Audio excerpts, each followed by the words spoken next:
Good afternoon, and thank you all so much for giving up an opportunity to be outside in the sunshine eating scones rather than being here to join the discussion today. My name's Susie Wright. I'm an independent documentary producer, and I'm really delighted to be chairing the session today. So we have a very illustrious panel with us today, and before I introduce them, I'd just like to make a really tiny disclaimer that obviously this is a conversation about documentaries. We will be talking about some quite sensitive subject matter, including a reference to suicide as well. So if this does feel like it's going to be too challenging, please feel free to decide whether or not it works for you. But leaving that aside, I'm really pleased to introduce the panel today. I have Josh Burbridge, who is the lead in-house editor at Beagle Media here in Cornwall. I have Michael Fanning, who is the managing director of Below the Radar in Belfast, and Michelle Friel, who is the co-founder of Friel Keen in Glasgow. So they're going to do a little introduction to themselves and show some clips of some of the content we will be discussing today around the subject of frontline documentaries. So, Josh, over to you. Hello, everybody. As Susie mentioned, I'm the lead in-house editor at a company called Beagle Media. We're actually based here in Newquay, so not come far, only around the road. In terms of this panel, worked on a couple of different broadcast shows, but what I'll be mainly focusing on today is a show called Cornwall Air 999, which follows the vital work that the Cornwall Air Ambulance does here in Cornwall, Devon, and sometimes up in Bristol as well. So we'll show a little clip of that now, or Run VT. The Run VT. Cornwall's 400 miles of coastline is the... Oh.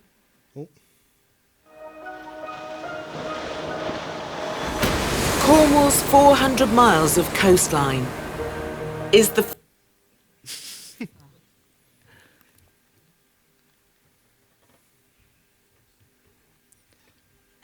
Not quite sure what's Technical going on issues, everybody talk amongst yourselves. Do we know? Well, I suppose while we wait for that to come back, in terms of what my role was on that, very much the middleman between production and post. So my credit title was an edit assistant, but what the responsibilities on that were far more outreaching than that. So in essence, what my job was to take all the media in, review all the footage, look at compliance, look at consent, and look at logging. And it was a way to mitigate a lot of factors, which we learned a lot from Series 1, which we implemented for Season 2. And the whole idea was to make the process a lot more streamlined. And we're working on an incredibly intense series, but it was a lot of duty of care, not only the patients that we were working with, but also our staff and the crew. So it was a way to bridge the kind of production and post and make sure everyone was doing the right jobs and making sure they were taken care of at the same time.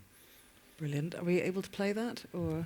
I think if we can continue elsewhere on the panel just for a moment, we'll probably loop back around to that in due course. Perfect, thank you. So, Michael Fanning, over to you. Thanks, Susie.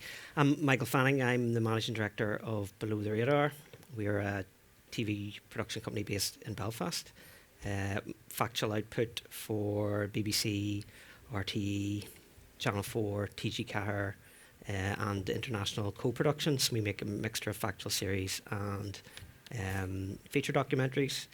The two documentaries I'm going to focus on or show a little bit about today.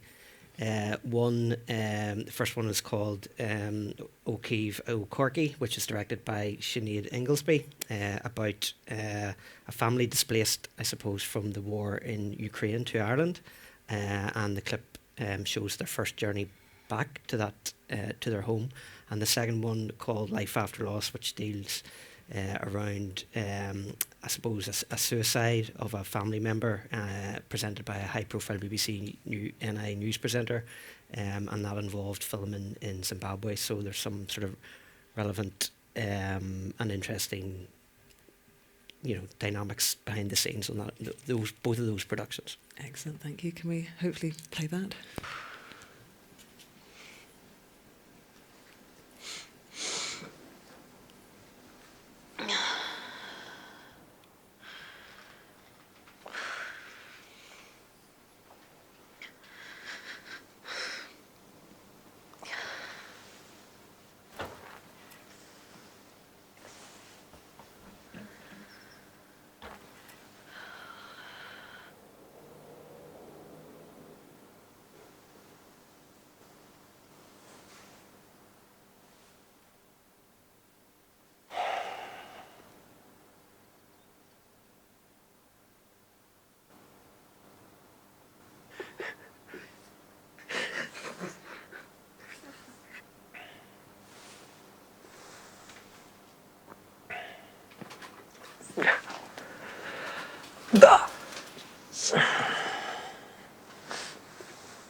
It's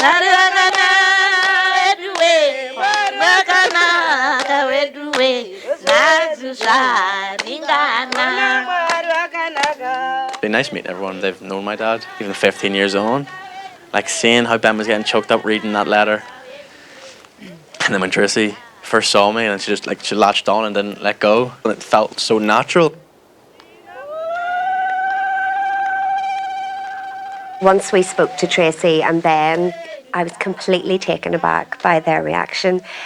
And I think there are two ways of looking at that. One is that he made a real impact on them, but also, I suppose, after it happened, it was probably such a shock to them. They probably remember it in as much detail as we do, but they've never had an outlet for that. So that was probably the first time they had to express some of the grief that they felt 15 years ago. And for it to be so quick and instant, really, with both of them, that'll never leave me. I'll always take that away.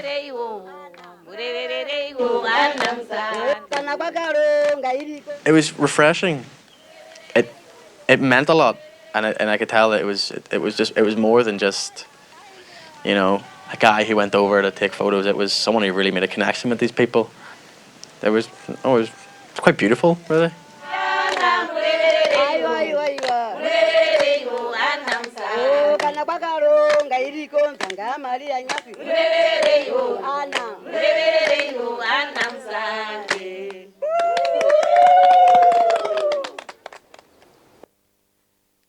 Brilliant, thank you. And then last but by no means least, Michelle. Hello, I'm Michelle Friel and I run Friel Keen Films in Glasgow. We are a documentary, well, we specialise in documentaries. We make other stuff as well, formats, but our background is documentaries. And the clips that I'll show you today are from a series that just recently went out called Inside Barlinnie, which is Scotland's biggest male jail. And yeah, there's all sorts of consent and duty of care and issues around that we can talk about today. Great. No, Jen, we need to speak to him now, so... In D-Hall, first-line manager Stuart is dealing with an ongoing situation involving a prisoner who is trying to get a transfer to another prison. We've got a prisoner in there at the moment that's on a dirty campaign, so essentially he has smeared faeces all over his cell, all over himself, the door frame, the walls, everything. So we're going to go in and speak to him. I actually have quite a good relationship with him. He'll talk to me, no problem. We'll see how we go. You thought about it? I'm not there, mate. What's the crack? Chill. Can't do anything with breakfast. What? Right, what are we doing, mate? Fuck, I'm not doing it, Stuart. Right, you're going to cut your nose to spite your face, but I'm fucking finished. you're likely going to get moved anyway. I'm genuinely, you think I'm trying to fuck you up? I'm not. I'm trying to help you. Listen, I'm up to fuck myself. I can cut my heels to the bottom of We're always trying to resolve situations without force. That's just a key element of what we do. Doesn't bother me. I'll cut up my shit if you need to, but... Sometimes humour works, sometimes you can be quite vocal, no aggression whatsoever. And you're not getting a fuck? And no hands-on. Right, is that done then? All right, see you in a bit. I'm a volcano, right? And I'm erupting every 5 minutes. There's my emotions, there's how I feel, there's my thoughts, there's my past, there's my flashbacks. There's the people I'm letting down, there's the people I've hurt my offences, there's the people who've tried to help me but I've let them down. There's all my emotions and it's all coming crashing down and everything's burning, it's literal, there's that much lava everywhere. And the minute you take that first wee bit of legal high, this is the only way I can explain it, that volcano, all that lava just does. And all these thoughts and all these feelings and all the remorse and regrets, everything's gone. And you're just a dried up volcano. None of this lava's coming out anymore, it's not there. Your thoughts are gone, your feelings are gone, cities are not burning, there's nothing. Until that wears off and see that dry volcano, that erupts and that fills up 10 times better than it ever had, and then that's how you get in yourself for chasing it because you just want to feel that nothingness. It's horrible, but it's the only thing that brings you down and takes you out of here. I know I've done bad things in my past, right? I know I have. I've done some really bad things. Right? I've traumatised people, I've hurt people, I've picked up weapons, right? But that person I was is not the person I am today, it's not him. right, that wee guy wanted to be a gangster. I don't. I want to be a husband. I want to go and get a job. I want a normal life.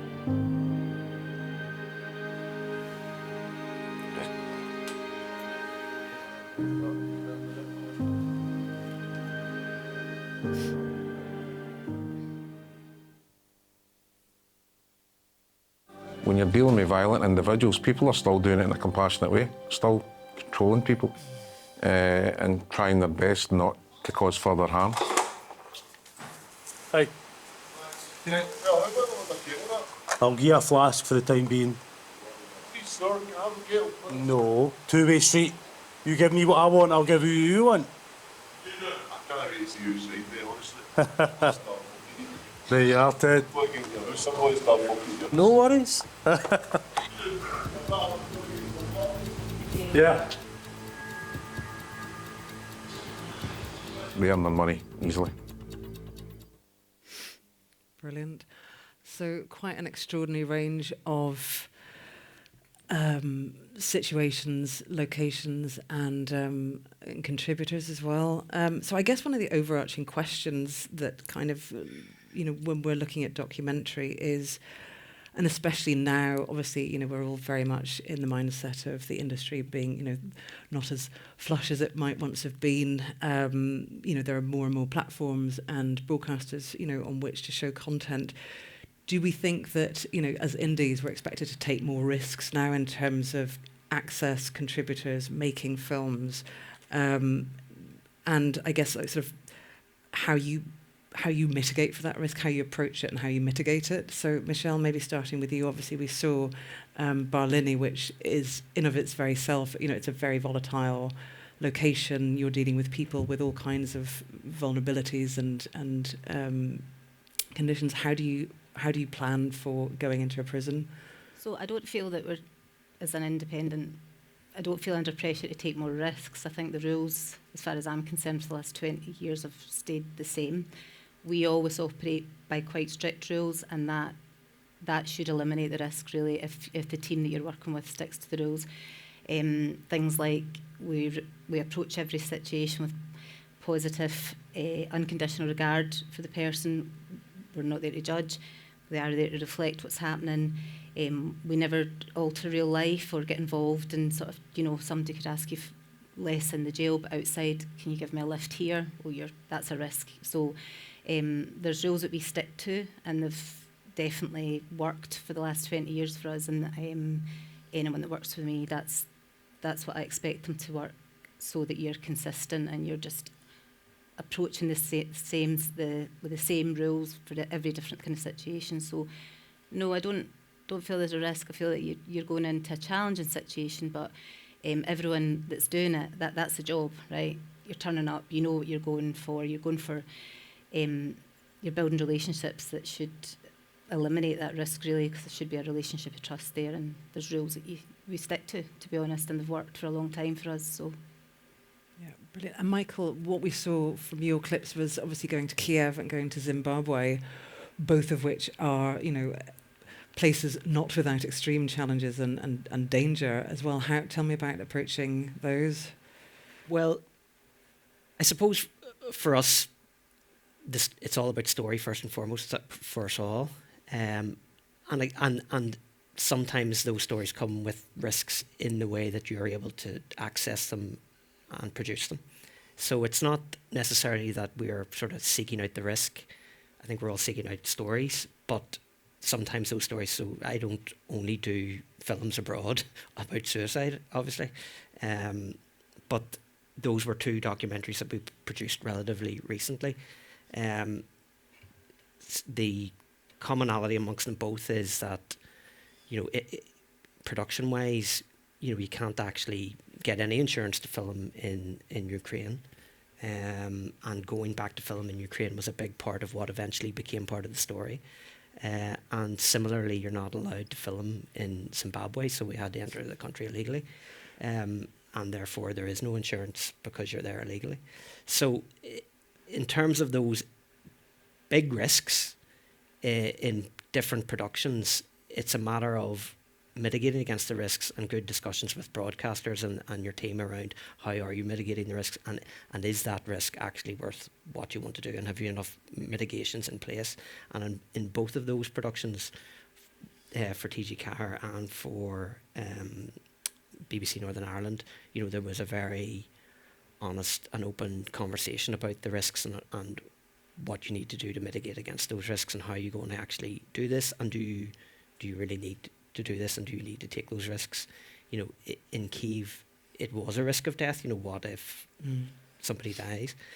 In Zimbabwe, it's probably less risk of death, but you never know.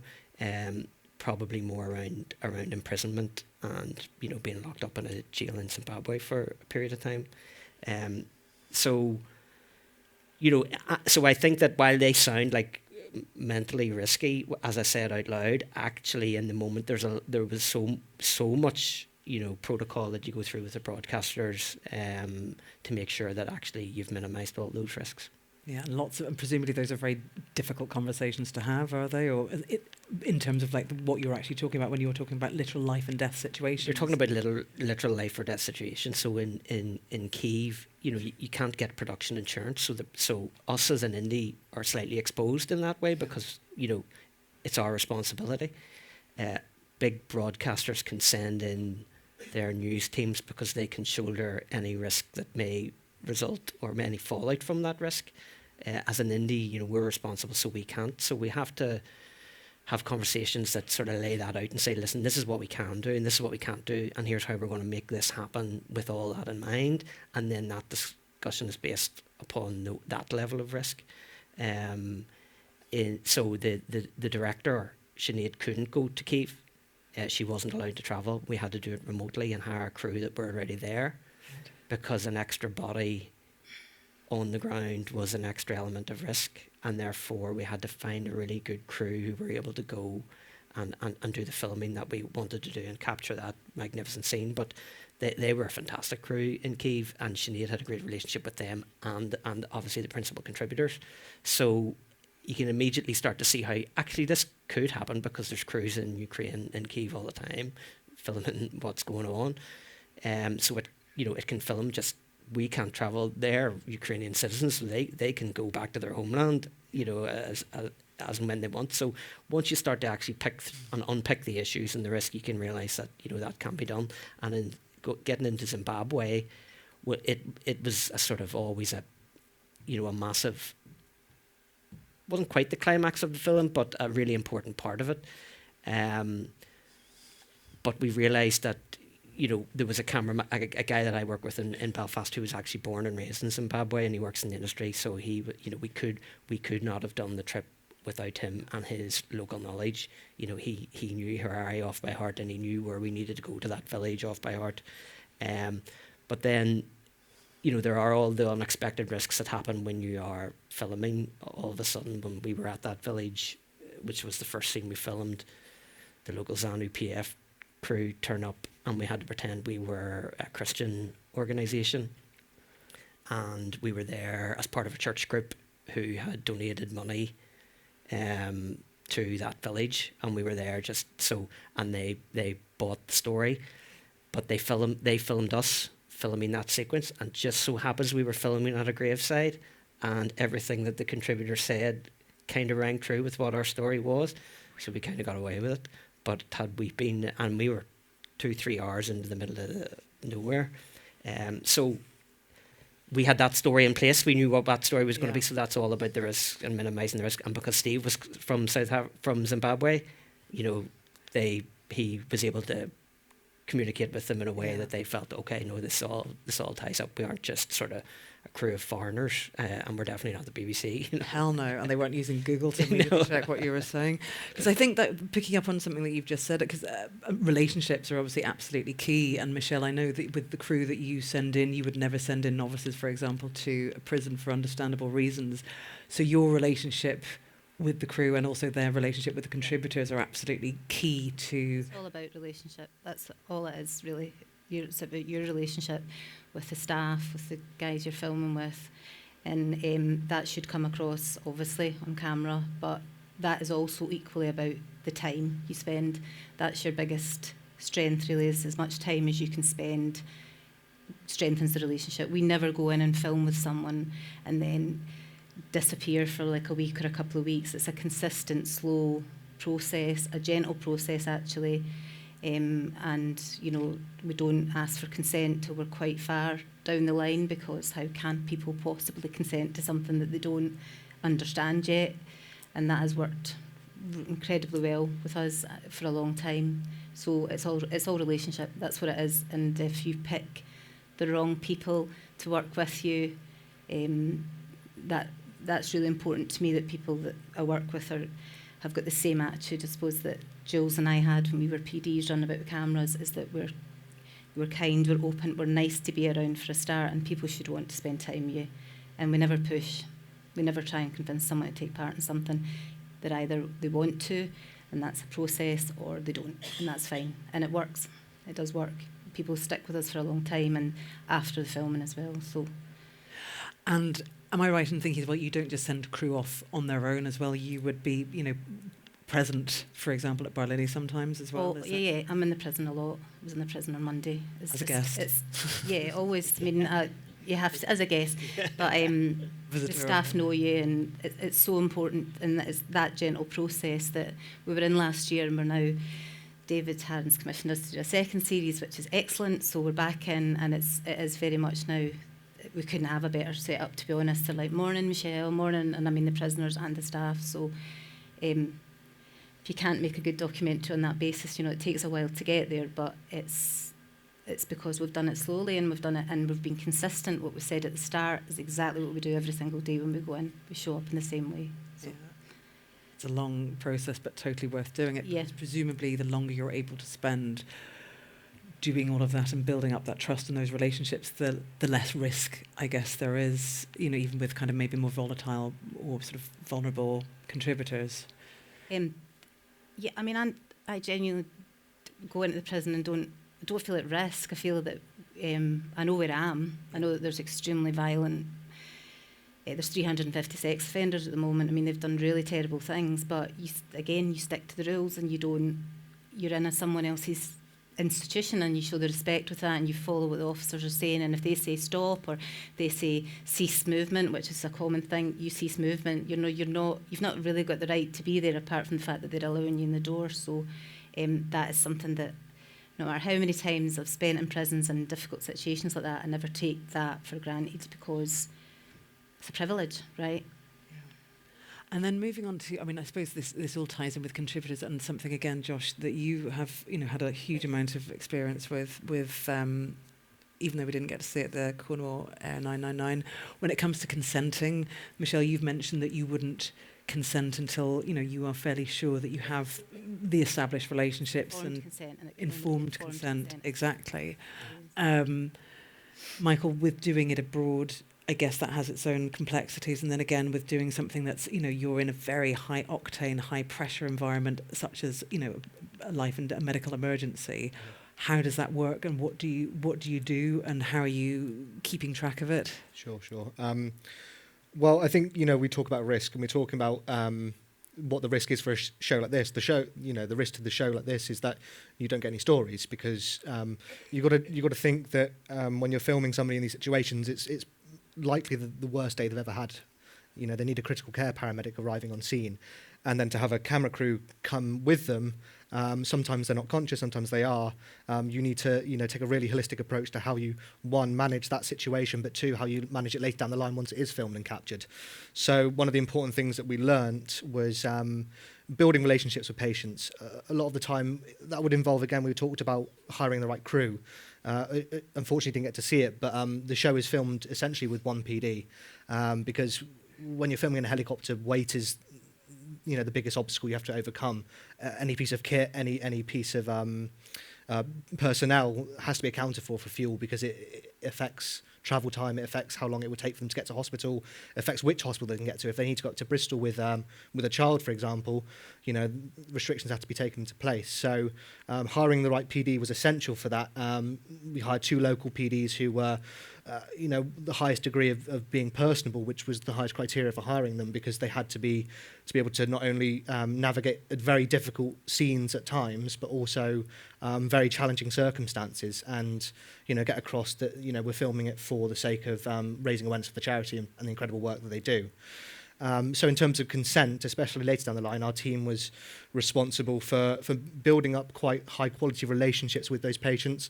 First and foremost, it was not a question of, are you okay being on television? It was a question of, are you doing okay? How is the recovery going? We'd have multiple phone calls over weeks, if not months, with patients, just to build up that relationship. And even at times, I would cut sections of the stories out to show them, so that they'd have the source material to base off of, to show that we're not presenting them in a negative light, because you're worried, especially if you're unconscious or you're given, critical care paramedics are licensed to give ketamine, so a lot of the time they're completely out of it. They don't know what they've experienced or how they've experienced or what they were doing in that situation. So being able to show them that we're showing it in a responsible way, and it's about the care that they've received and not about the position that they will find themselves in, that is first and foremost the biggest objective we'd have to, in terms of gaining consent from them. And again, it's a show that it was 2 series, 10 episodes per series, so 20 episodes altogether, and each episode was between 4 to 5 stories. So overall, you're looking at about 100 consents, 100 different patient consents, and even series 2. We were struggling to get the number of stories, so what we managed to do is kept in contact with the people that didn't want to consent for series 1. And we maintained that relationship over those 2 years, and then we reapproached them and asked them if they would be, you might have a change of heart. Once you're fully recovered, you might be more thankful for the care you've received. And luckily, we managed to get a few stories consented as a result of maintaining those relationships. Brilliant. Because obviously, one sees increasingly that there is a specific job now for being a welfare producer or welfare AP, whatever that is.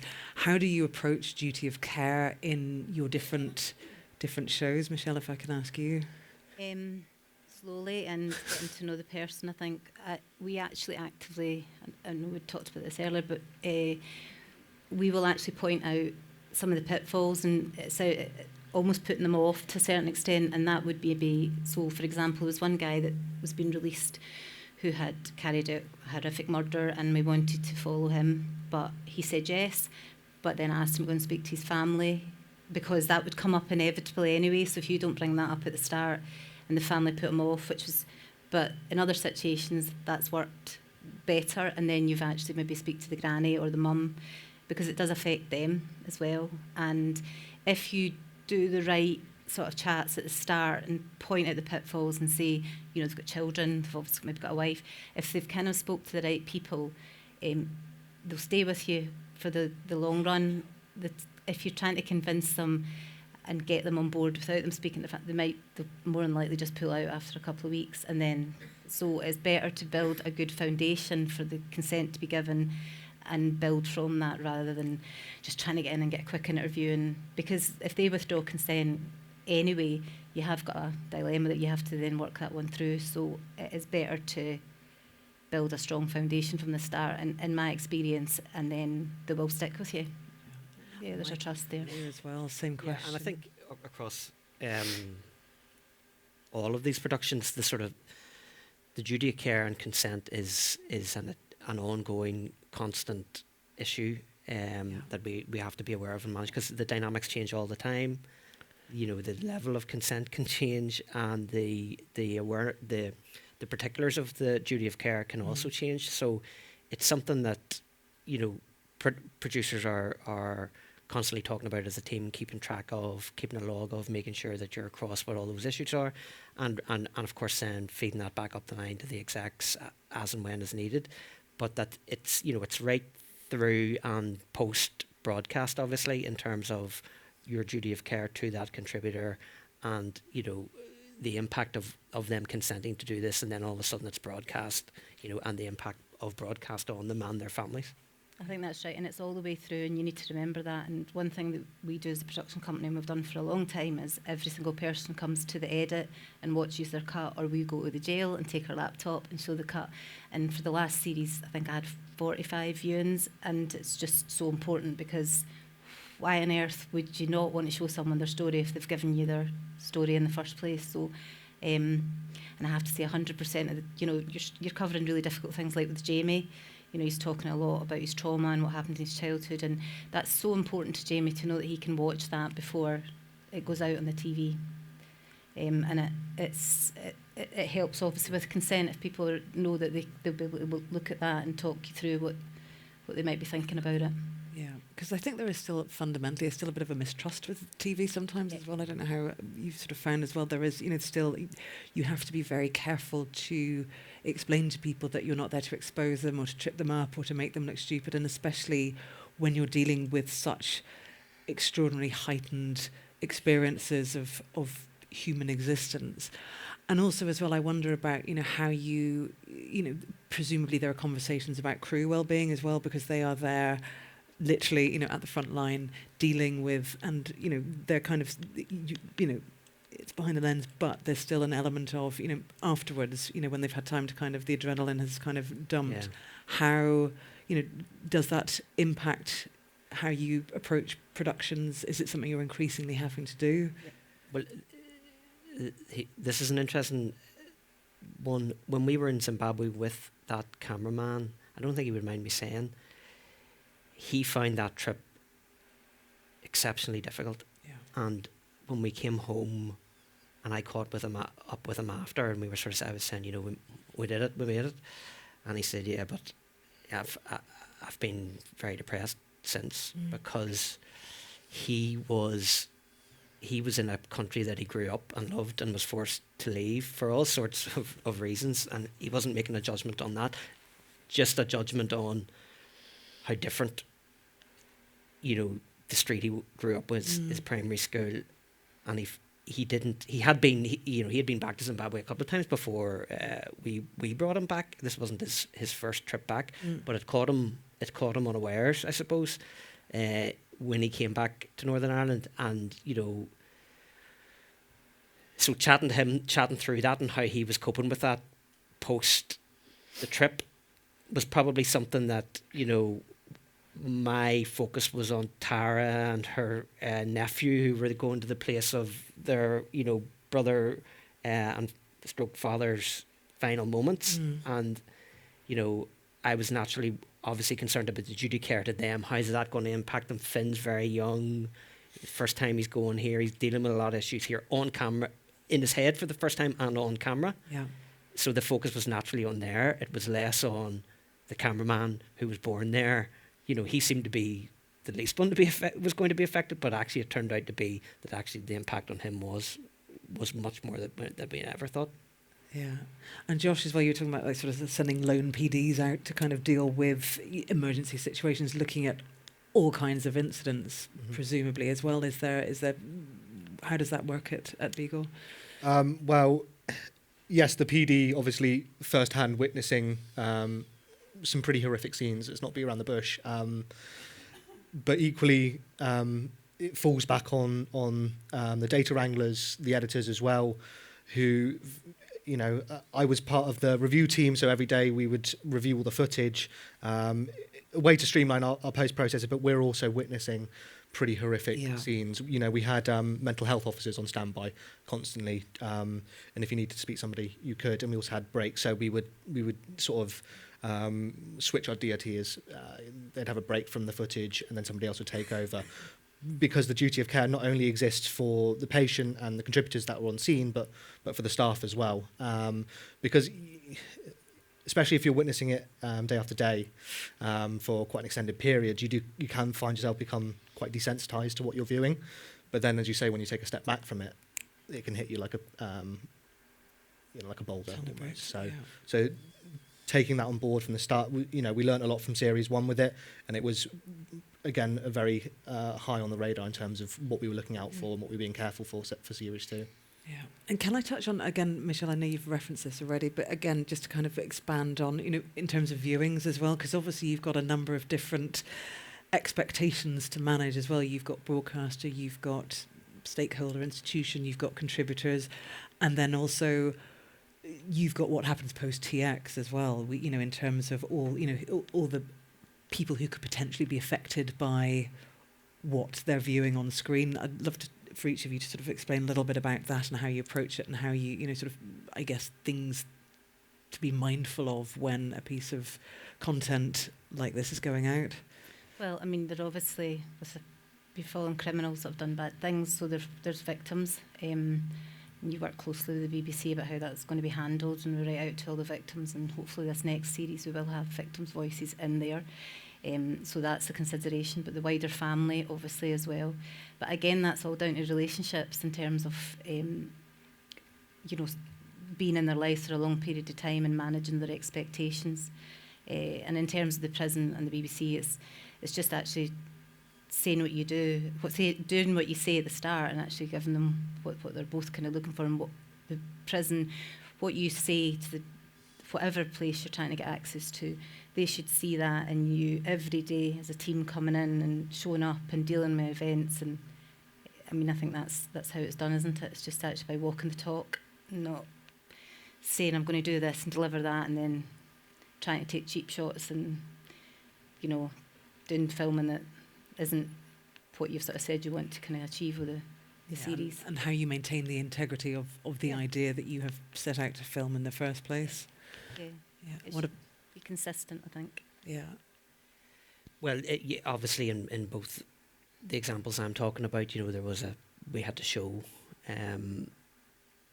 you know, the wider family as well as the principal characters, because, you know, there was people involved in those stories who mightn't have been on screen but would have had a similar impact to it being broadcast. So it's about managing them in a way that, you know, that they're happy with. But I think actually, and you touched on it there, Michelle, around having the time to develop relationship with your contributors. It's not like you've gone on and filmed something in a week and then you have to bounce them into a view, and it's like a nerve-wracking, you know, obviously you want to make sure that you have portrayed them as accurately as you can, and that they feel that. But you have developed a long relationship with people at the same time, and having time to make films or series that allow you to spend as much time on the ground developing those relationships. That's all the heavy lifting that benefits you when you come to that moment where you have to show them. So, and you know, there'll always be one issue or another that has cropped up that may have to be just dealt with in itself. But as a participant and as somebody who has taken part, if you have that great relationship with them and have spent that time, there's a understanding of what has been filmed and what your aims and ambitions are and why you're doing it, and so therefore when you come to that moment, that they also feel that, you know, that you've been true to your word, and that's exactly where you should all be at the end. Yeah. And Josh, as well, when you're dealing with 100 stories in a series, that's no mean feat when it comes to, again, balancing all of those conflicting expectations. Yeah. Mostly. Yeah. Well, no, it's, you know, bringing back a lot of memories of what we have seen as well. You know, at the end of the day, what takes paramount is the care that those people have received, because at the end of the day, it's not really about the severity of their injury. In some senses, yes, because obviously we're looking at the jeopardy of the situation and how critical those paramedics were for being there.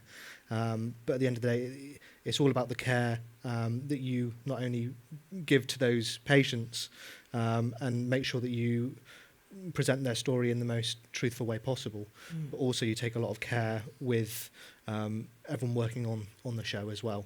You don't know how the experiences of the people that have been working on that show and what they've been through, and if a particular incident that might crop up one day is what we might call a good story, it could be something that they reflect on quite more personally. So taking care of everyone involved was a high priority for us.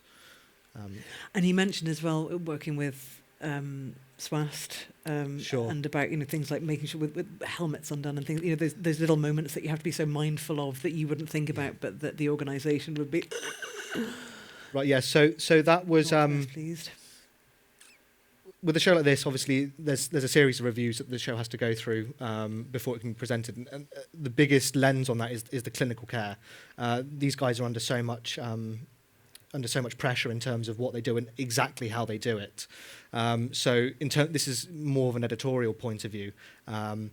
But let's say, for example, they're going job to job to job. They might be on 5 or 6 shouts per day on one shift, and everything is under complete technical scrutiny. So, for example, if a paramedic is not wearing their helmet when they're in the helicopter and the helicopter's not strapped up properly, that's technically against their rules and regulations.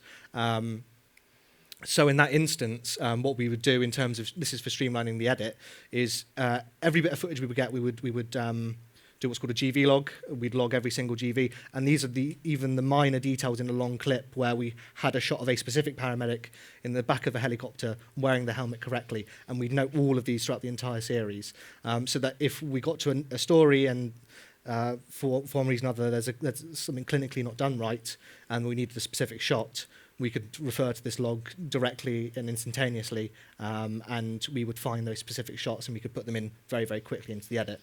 And the whole idea, we're going back to talk about risk. The biggest risk with a show like this is you're under quite a lot of budget constraints, because you're making a very, very big show, a lot of cameras, a lot of data, in a very short period of time. And the editorial, you're looking at 3 or 4 weeks for a single episode cut. So having to go through SWAST, which are the people that all the other emergency services, fire, police, land ambulance, they're responsible for. So not only do we need to consent them, but we also need to consent the contributors, the patients, and anyone that might be on scene. So I know I'm kind of mincing up what's going on here, but the whole idea is that once you get a story, we need to be able to consent the people on that scene, where the helicopter landed, the patient as well as making sure that the clinical side is taken care of as well. So these are all massive factors that you have to take into consideration before you even start the edit. Yeah. Well, by one PD. So we need bigger budgets. That's what I'm hearing loud and clear from everybody. Bigger budgets, please. Michelle, Michael and Josh, I think we've run out of time now. We've just actually gone over, but thank you so much. I hope everybody found that useful, and come and ask questions afterwards if you want to. Thank you so much.